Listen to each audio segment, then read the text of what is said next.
Hi hello welcome back Lakshit Mori YouTube channel. ಎಲ್ಲರೂ ನಾನು ಕೂಡ ಚೆನ್ನಾಗಿದ್ದೀನಿ. ಇವತ್ತು ನಾನು ಮೊಟ್ಟೆ ಸಾಂಬಾರು ಮಾಡೋಣ ಅಂದ್ಬಿಟ್ಟು 2 ಈರುಳ್ಳಿ, 1 ಟೊಮೊಟೊ, ಹಸಿರುಗಾಯಿನ ಹಚ್ಕೊಟ್ಟಿದ್ದೀನಿ.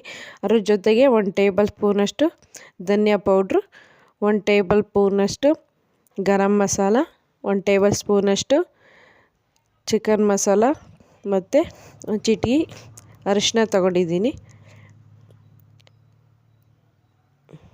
ಮತ್ತು ಅದ್ರ ಜೊತೆಗೆ ನಾನು 2 ಮೊಟ್ಟೆ ತೊಗೊಂಡಿದ್ದೀನಿ. ನೋಡಿ ಗೈಸ್, 2 ಮೊಟ್ಟೆ ತೊಗೊಂಡಿದ್ದೀನಿ. ಈಗ ಹೆಂಗೆ ಮಾಡೋದು ಬನ್ನಿ ನೋಡೋಣ.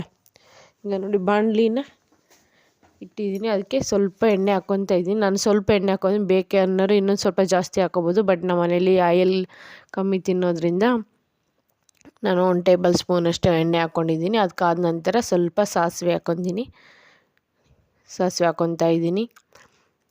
ಸಾಸಿವೆ ಎಲ್ಲ ಕಾದ್ಬಿಟ್ಟು ಚಟಪಟ ಆದಮೇಲೆ ಅದಕ್ಕೆ ಈರುಳ್ಳಿ ಮತ್ತು ಹಸಿರುಗಾಯಿನ ಹಾಕ್ಕೋಬೇಕು.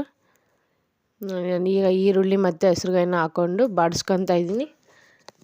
ಸ್ವಲ್ಪ ಅದು ಎಣ್ಣೆಯಲ್ಲಿ ಗೋಲ್ಡನ್ ಕಲರ್ ಇದಾಗೋವರೆಗೂ ಎಣ್ಣೆಲಿ ಬಾಡಿಸ್ಕೋಬೇಕು.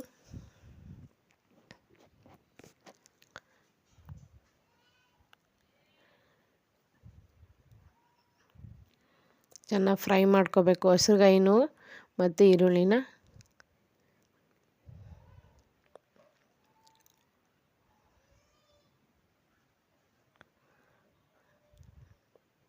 ಅದು ಕಲ್ಲರು ಗೋಲ್ಡನ್ ಒಂದು ಸ್ವಲ್ಪ ಇದಾದಮೇಲೆ ಸ್ವಲ್ಪ ಒಂದು ಟೊಮೊಟೊ ಹಚ್ಕೊಂಡಿದ್ನಲ್ವ ಚಿಕ್ಕಗೆ, ಅದನ್ನು ಹಾಕ್ಕೊಂಡು ಈಗ ಫ್ರೈ ಮಾಡ್ಕೊತಾ ಇದ್ದೀನಿ.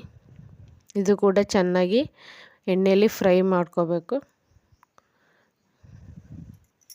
ಟೊಮೊಟೊ ಜಲ್ದಿ ಸಾಫ್ಟ್ ಆಗಬೇಕಂದ್ರೆ ಗಾಯ್ಸ್ ಅದಕ್ಕೆ ಸ್ವಲ್ಪ ಪುಡಿ ಉಪ್ಪು ಹಾಕ್ಕೊಂಡ್ರೆ ಜಲ್ದಿ ಸಾಫ್ಟ್ ಆಗುತ್ತೆ. ನಾನು ಒಂಚೂರು ಪುಡಿ ಉಪ್ಪು ಹಾಕ್ಕೊಂಡಿದ್ದೀನಿ. ಇವಾಗ ಫ್ರೈ ಮಾಡ್ತಾ ಇದ್ದೀನಿ.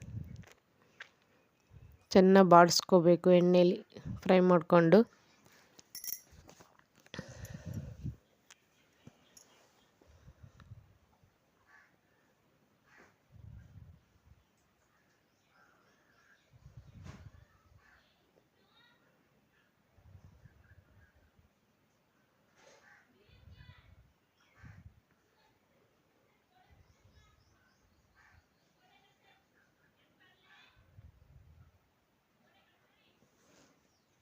ಚೆನ್ನಾಗಿದು ಎಲ್ಲ ಟೊಮೊಟೊ ಇದಾದಮೇಲೆ ಅದಕ್ಕೊಂದು ಚಿಟಿಕೆ ಅರಿಶಿನ ಹಾಕ್ಕೊತಾ ಇದ್ದೀನಿ. ಈಗ ಅದಾದಮೇಲೆ ಸ್ವಲ್ಪ ಗರಂ ಮಸಾಲ ಮತ್ತು ಸ್ವಲ್ಪ ಧನಿಯಾ ಪೌಡ್ರ್ ಹಾಕ್ಕೊತಾ ಇದ್ದೀನಿ. ಆಮೇಲೆ ಸ್ವಲ್ಪ ಚಿಕನ್ ಮಸಾಲ ಹಾಕ್ಬೋದು. ನೀವು ಎಗ್ ಮಸಾಲ ಪೌಡ್ರು ಸಮೇತ ಹಾಕ್ಕೋಬೋದು. ನಾನು ಎಗ್ ಮಸಾಲ ಇಲ್ಲ ಅಂತ ಸ್ವಲ್ಪ ಚಿಕನ್ ಮಸಾಲ ಹಾಕ್ಕೊತಾ ಇದ್ದೀನಿ. ಬಟ್ ಎಗ್ ಮಸಾಲ ಪೌಡ್ರಿಂದ ಚಿಕನ್ ಮಸಾಲ ಹಾಕಿದ್ರೇ ಸ್ವಲ್ಪ ಟೇಸ್ಟಾಗಿರುತ್ತೆ. ಎಲ್ಲ ಹಾಕ್ಬಿಟ್ಟು ಸ್ವಲ್ಪ ಅದನ್ನು ಫ್ರೈ ಮಾಡಿಕೊಂಡು ನಮಗೆ ಎಷ್ಟು ಕ್ವಾಂಟಿಟಿಲಿ ನೀರು ಬೇಕೋ ಅಷ್ಟು ನೀರು ಹಾಕ್ಕೊಂಡು ಮಸಾಲೆನ ಕುದಿಸ್ಕೋಬೇಕು ಚೆನ್ನಾಗಿ. ಈ ಥರ ಚೆನ್ನಾಗಿ ಮಿಕ್ಸ್ ಮಾಡ್ಕೊಂಬಿಟ್ಟು ಒಂದು 3-4 ನಿಮಿಷ ಚೆನ್ನಾಗಿ ಕುದಿಯೋದಕ್ಕೆ ಬಿಡಬೇಕು.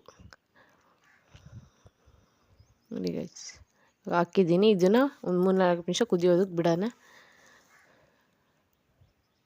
ನೋಡಿ ಈಗ ಚೆನ್ನಾಗಿ ಕುದೀತಾ ಐತೆ.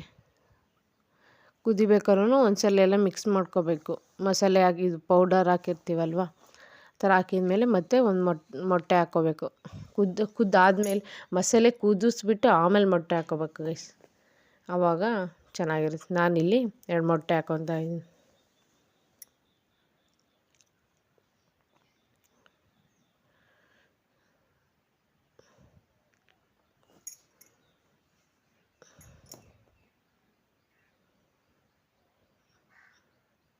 ಮೊಟ್ಟೆ ಹಾಕ್ಕೊಂಡು ಮತ್ತೆ ಅದನ್ನು ಸ್ವಲ್ಪ ಮಿಕ್ಸ್ ಮಾಡ್ಕೋಬೇಕು, ಇಲ್ಲಾಂದರೆ ಅದು ತಳ ಹತ್ತುತ್ತೆ. ಮೊಟ್ಟೆ ಹಾಕಿರ್ತೀವಲ್ವ ಅದಕ್ಕೆ ತಳ ಹತ್ತಬಾರ್ದು ಅಂತ ಅದನ್ನು ಸ್ವಲ್ಪ ಮಿಕ್ಸ್ ಮಾಡ್ಕೋಬೇಕು. ನೋಡಿ ಈ ಥರ ಒಬ್ರೊಬ್ರು ಬೇಯಿಸ್ಬಿಟ್ಟು ಮಾಡ್ತಾರೆ. ಬಟ್ ಈ ಥರ ಮಾಡಿದರೆ ಚೆನ್ನಾಗಿರುತ್ತೆ. ನಮ್ಮ ಮನೆಯವರಿಗೆ ಈ ಥರನೇ ಇಷ್ಟ, ಹಾಗಾಗಿ ನಾನು ಈ ಥರನೇ ಮಾಡ್ತೀನಿ. ನೋಡಿ ಆ ಥರ ಹಾಕ್ಬಿಟ್ಟು ಕುದಿಯೋದಕ್ಕೆ ಬಿಡಬೇಕು.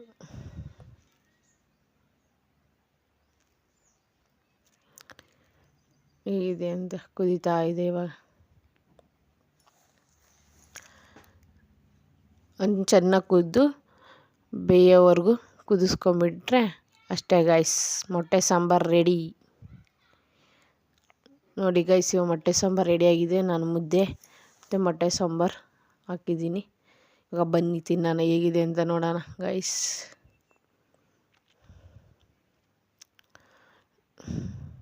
ಚೆನ್ನಾಗಿತ್ತು ಗೈಸ್, ಮೊಟ್ಟೆ ಸಾಂಬಾರು ತುಂಬಾ ಚೆನ್ನಾಗಾಯಿತು.